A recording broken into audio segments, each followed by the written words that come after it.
네, 이제 오늘은 어제 이어서 조선주 투자가 과거에 비해서 좀 어떻게 달라졌는지를 좀 더 살펴보고 선주들이 선박 발주를 왜 하는지 그리고 그 중에서 우리가 모르는 몇 가지 이유에 대해서 한번 생각을 해보겠습니다. 어제도 이제 잠깐 설명을 드렸지만은 그 셰일가스의 등장 이후에 이 선박 발주의 패턴과 그리고 이제 해양 플랜트의 투자의 어떤 패턴이 바뀌고 있다고 말씀을 드렸는데요. 특히 이제 2010년도 이후에 이 해양 플랜트 산업을 보면 이제 계속해서 안 좋은 흐름을 보이고 있는데 그런데 사실 지난 2005년도 정도만 하더라도 이제 많은 국내 조선사들은 이 선박 수주도 많이 했지만은 이제 한편으로는 이제 드릴십을 시작으로 이 해양 플랜트 건조도 많이 하겠다라는 이 투트랙 전략을 세웠습니다. 그런데 이제 당시 문제는 그 조선소들이 이 선박 분야에 대한 어떤 기본 설계, 그러니까 원천적인 능력은 가지고 있었지만 이 해양 플랜트 부분은 그렇지 않았다는 것입니다. 그러다 보니까는 그러니까 원천 기술이 없다 보니까는 당연히 생산 지연이 될 수밖에 없었고 그리고 이제 발주처에서 조금 무리한 요구를 했었을 때 그 부분에 대한 해결 능력이 선박보다는 좀 떨어졌다는 것이죠. 사실 이제 지난 5, 6년간 국내 조선소가 굉장히 어려웠던 이유를 보면 이 대부분은 이제 저가 수주라고들 많이 알고 계시겠지만은 하지만 정말 본질적인 이유는 그게 메인이 아니고 그 당시에 이제 엄청나게 받아냈던 이 해양 플랜트에 대한 건조 지연이 문제였습니다. 지금 이제 대우조선해양도 작년에 그 드릴십 계약 해지를 이제 일방적으로 당하면서 그러니까 배는 만들어 놨는데 이 배값을 못 받으면서 죄다 이제 선실로 좀 떠안게 됐고요. 그다음에 또 삼성중공업 같은 경우에는 이제 그나마 최근에 이 드릴십 재고 처리를 좀 하고 있다고는 하지만 이것도 이미 옛날에 만들어 놓은 걸 기존 고객이 계약 해지를 하면서 다른 고객사한테 판 거라서 이제 결국엔 이런 것들이 그동안 주가나 실적의 발목을 잡아왔던 것이죠. 그런데 이제 또 한편으로 생각을 해보면 지금 국내 조선사들은 과거에 이런 해양 플랜트 파트를 대부분 이제 떨어냈거든요. 그러니까 현재는 이제 이런 리스크가 거의 없기 때문에 이제 앞으로의 조선업은 좀 괜찮아질 걸로 보이는데 특히 이제 지금 주력으로 밀고 있는 뭐 탱커나 컨테이너선, 이 LNG 선박 같은 걸 중심으로 이제 매출이 계속 채워지면 이제 앞으로는 좋아지는 게 아니라는 얘기가 이제 그래서 나오는 것입니다. 그러니까 단순히 이제 뭐 배값을 제값에 받았기 때문에만 좋아지는 게 아니라는 것이죠. 따라서 일단 이제 여기까지 한번 정리를 해보면 이 과거에는 해양 플랜트라는 그러니까 한편으로는 이 국내 조선사가 이 선박을 건조만큼 잘하는 분야가 아닌 분야까지 가지고 오면서 이제 어려움을 계속 많이 겪었는데 이제 지금은 수년간 채워진 이런 족쇄를 좀 어느 정도 털어내고 그러니까 풀어내고 괜찮아진 상태라고 보시면 될 것 같습니다. 물론 이제 그렇다고 뭐 해양 플랜트 산업을 이제 국내 기업들이 다 접은 건 아니지만 이제 그래도 과거처럼 이렇게 생으로 다 받아와서 뭐 꾸역꾸역 하는 게 아니라 이제 본인들이 잘하는 부분만 따로 이제 가져와서 공사하는 방식으로 많이 바뀌었습니다. 그래서 이제 이런 부면 때문에 해양 플랜트에 대한 어떤 리스크가 많이 희석이 됐기 때문에 현재 조선업은 이제 옛날보다 상당히 좋아졌다고 말할 수 있습니다. 다음으로 이제 우리가 생각해 볼 점은 이 철강석 가격과 이제 조선업과의 어떤 상관관계인데요. 이제 우리가 흔히 그 구리 가격이 오르면 경기 회복의 신호라고 얘기를 많이 하시는데 물론 이것도 맞는 말이지만 이제 그런데 한편으로 이 미래의 경기 말고 이 현재의 경계, 그러니까 현재의 경제, 그러니까 즉 지금 이제 경제 상황은 사실 이 그러니까 철광석 가격이 조금 더 잘 대변한다고 말할 수 있습니다. 특히 이제 조선업 같은 경우에는 이 철광석 가격과의 좀 싱크로율이 굉장히 높은데요. 이제 보시는 거는 그 철광석 가격을 이제 10년 동안 시계열로 쭉쭉 늘어뜨린 차트입니다. 그래서 보시면 이제 2014년까지 잘 오르다가 이제 그 이후에 거의 뭐 한 3분의 1 토막이 났고, 그래서 2019년까지 좀 오르나 싶다가 이제 코로나가 다시 왔죠. 근데 이제 2021년도에 다시금 급격하게 오르는 모습을 볼 수 있습니다. 그리고 이제 현재는 다시금 이제 이 고점에서 반토막이 나서 한 131불 정도에 이제 거래가 되고 있죠. 그럼 이제 실제로 이때 조선사들의 주가는 좀 어땠을까요? 보시는 거는 그 현대미포조선의 이제 주가 차트인데요. 여기 파란색 선이 이제 현대미포조선이고 여기 보라색 선이 이제 철강석 가격입니다. 마찬가지로 이제 10년 동안 쭉 누렸더라 보면 이제 앞서 그 철강석 가격처럼 이제 2014년까지 오르다가 이제 그 이후의 주가도 3분의 1 토막이 나죠. 그리고 다시 2019년까지 상승을 하다가 코로나를 겪고 나서 이제 2021년도에 급격하게 상승을 한 이후에 좀 꺾인 모습을 볼 수 있습니다. 그래서 이제 현재 철강석 가격을 보면 이제 85불, 이때가 이제 한 85불인데 85불까지 빠졌다가 지금은 다시 반등을 하고 있죠. 그래서 현재 반등을 하는 이유를 보면은 작년 말에 나왔던 이제 중국 때문인데요.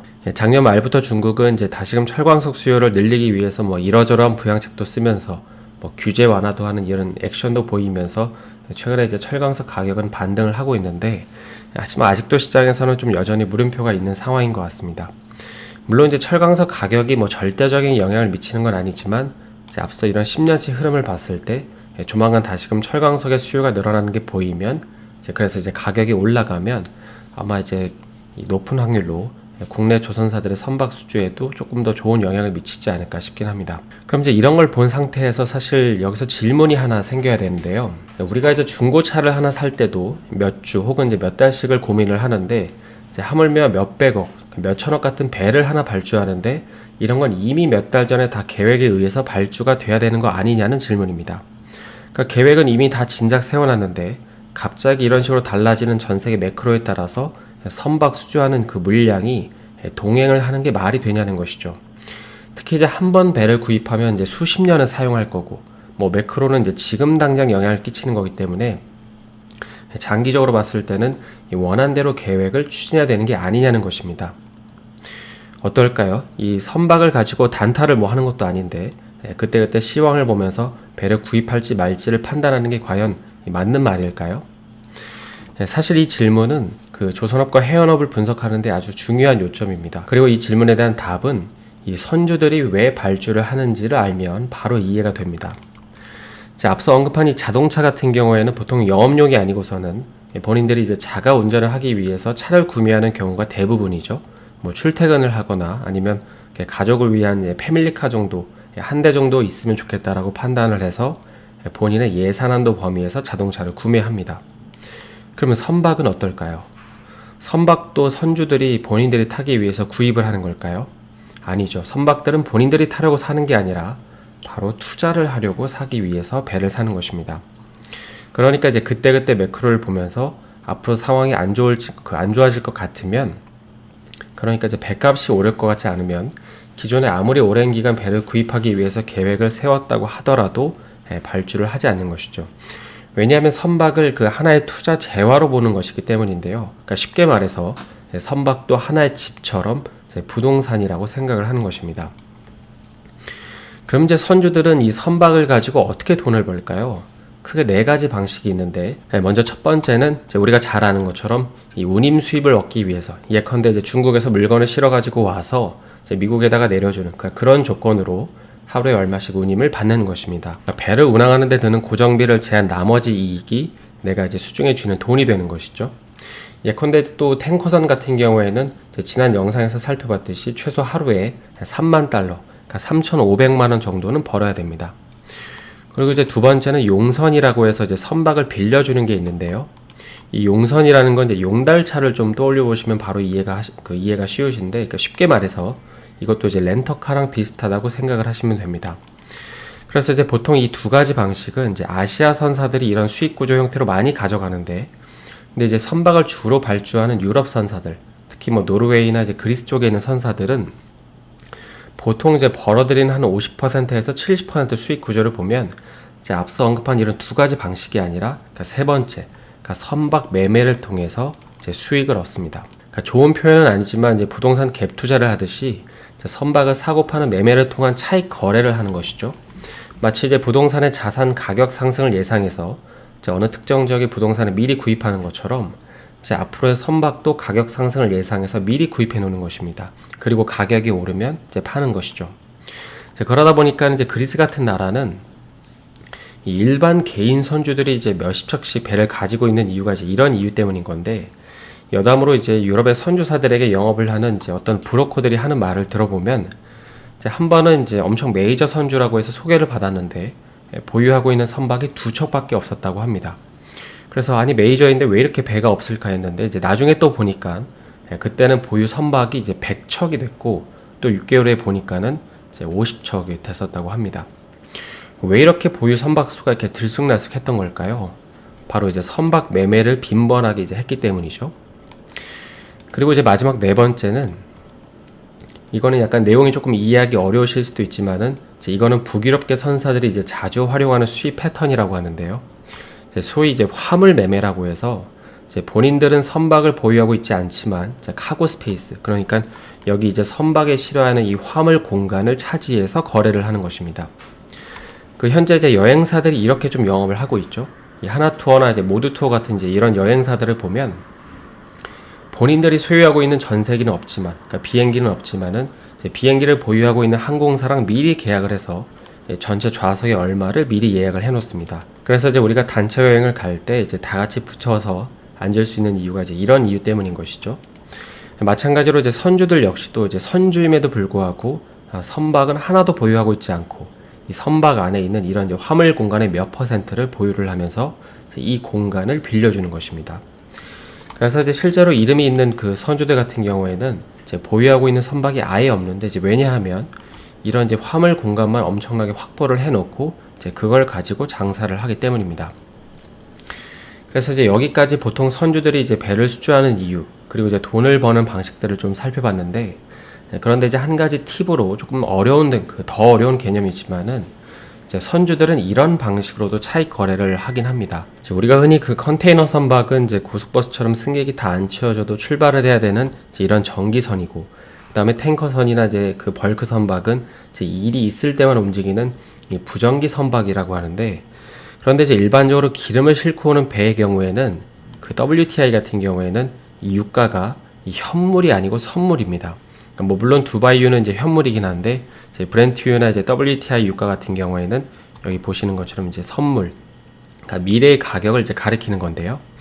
그래서 이제 이걸 이해한 상태에서 이런 이제 VLCC 같은 이 대형 탱커 선박 같은 경우, 만약에 사우디에서 원유 20만 톤을 싣고 출발해서 이제 아시아까지 오는데 대략 한 15일 정도가 소요가 된다고 가정을 하고, 그리고 이제 이 탱커선에 실은 원유의 평단가가 이제 50불, 그러니까 배럴당 50불이라고 가정을 해보겠습니다. 그런데 이제 원유 같은 경우에는 방금 그 현물이 아니라 이제 선물이라고 말씀을 드렸죠. 그래서 이 선물 상품 같은 경우에는 만기일이 됐을 때 포지션 청산을 하지 않으면 내가 직접 인도를 해야 됩니다. 그러니까 가져가야 되는 것이죠.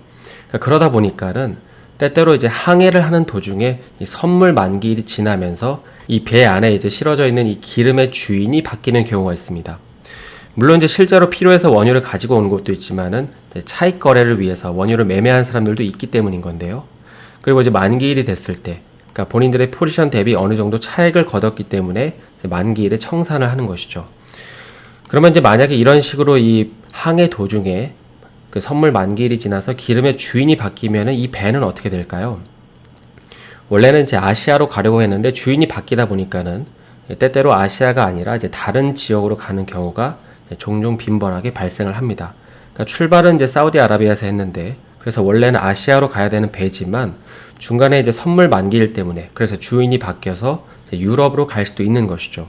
왜냐하면 주인이 바뀌었고 그 주인은 이제 아시아로 이 기름을 보낼 필요가 없어졌기 때문입니다. 그래서 이제 약간 어렵지만 이런 식으로 이제 돈을 벌기도 하는데 이제 흔한 케이스는 아니라서 이제 이런 것도 있구나라고 생각을 하시면 될 것 같습니다. 그래서 여기까지가 이제 조선업에 대한 좀 전반적인 개괄적인 흐름에 대해서 좀 살펴봤는데요. 제 다음 시간부터는 이제 본격적으로 이 조선주가 급등락하는 이유와 중고 선박 시장에 대해서 한번 자세히 살펴보겠습니다. 한 주간 고생 많으셨고요. 저는 월요일에 다시 인사드리겠습니다. 오늘 영상이 도움이 되셨다면 좋아요와 구독 부탁드립니다.